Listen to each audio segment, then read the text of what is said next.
Something about JFON is that it is so effective because it is a justice ministry and it gets to the root of what people need so that they can succeed.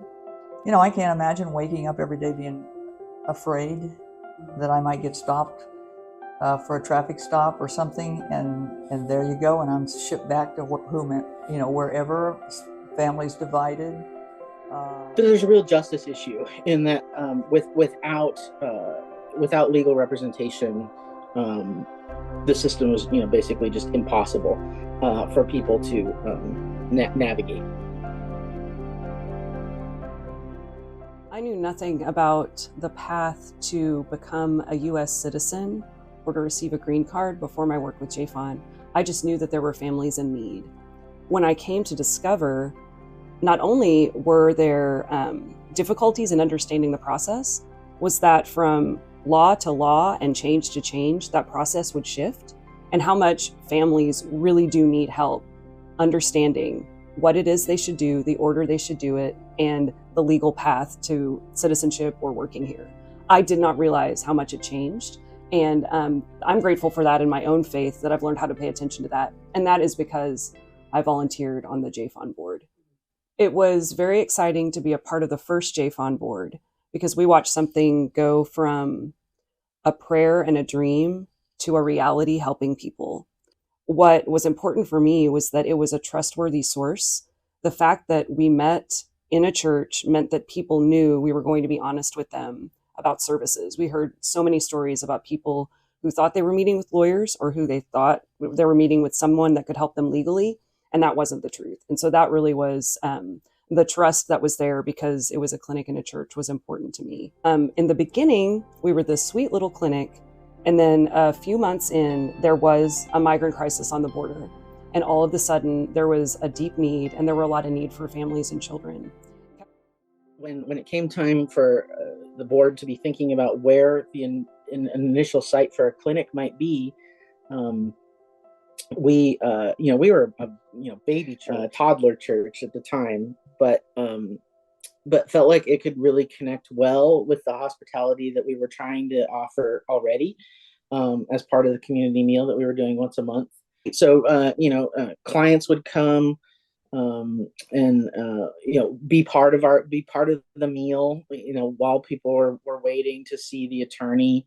It was really just great for our community to see, as people would get their work permit or whatever it is, that they would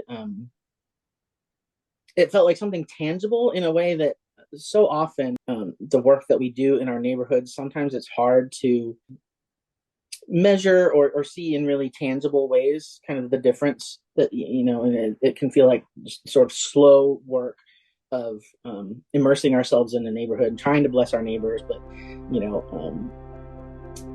I think it was really encouraging again for Servant Church to be a part of something where there was really tangible outcome that made a real difference in people's lives.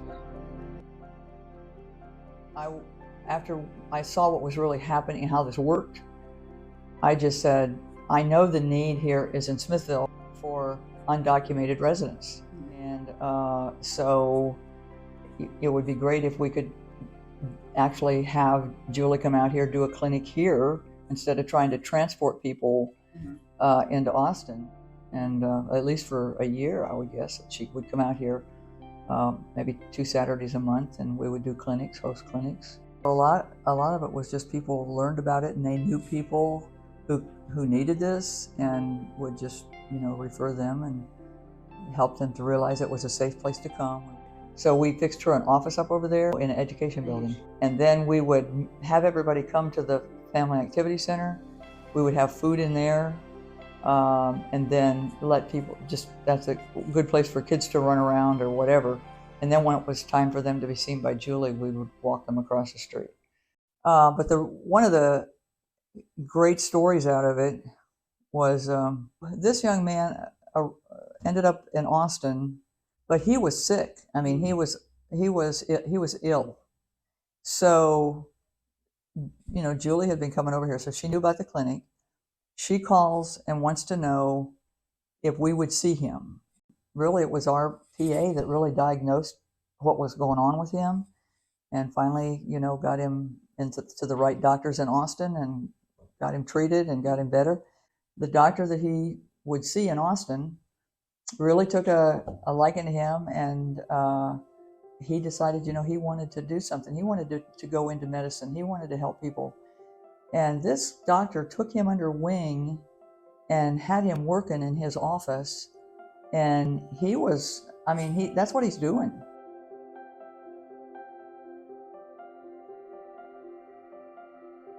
Like, I never used to talk in English because I was like kind of shy. And well, in high school I did learn a lot of English, like to talk well to someone in conversation, but I was not into that. And the teachers get more like angry if you talk to them in Spanish. They would say, I do not know Spanish, and how do you want me to like talk to you?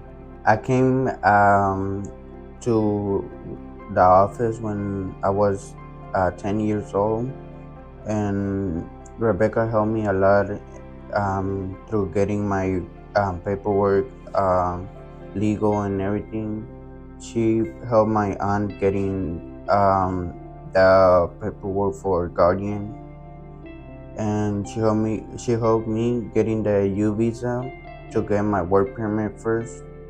And then she was at the end one day she called my aunt telling her that she can get me the permanent residence, but it's gonna take a while. And then I finished high school in May 2023. I graduated, and then I was planning on, I'm planning right now on going to the military and doing military service for 4 years. And then if I like it, I will continue on and release again. But if not, I would transfer back to civilian to do police academy. I like more into criminal justice and law enforcement, all of that. I had different dreams. Like, if something do not work for me or I do not like it, I already have a different plan. Like, let's say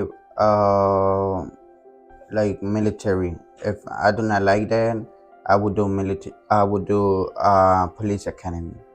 And if I do like it and everything, one day I wanna to do paralegal or somewhere in there like law. Let's say I end up in the military, finish our basic training, AMT, the individual and everything. Then one day I wanna come back here to the office and thank her a lot and for everything. And I want her to see me. I want her, like, when I came here, to feel her proud that she did help me a lot and she did not regret it. These are people, and if it were your brother, we would have a different conversation. Right. If it was your brother trying to build a life, we'd have a different conversation. And then We're connecting with our neighbors and helping them connect with resources that everyone should have access to, but unfortunately so few people do. Justice to me is about identifying a need and trying to do something about it.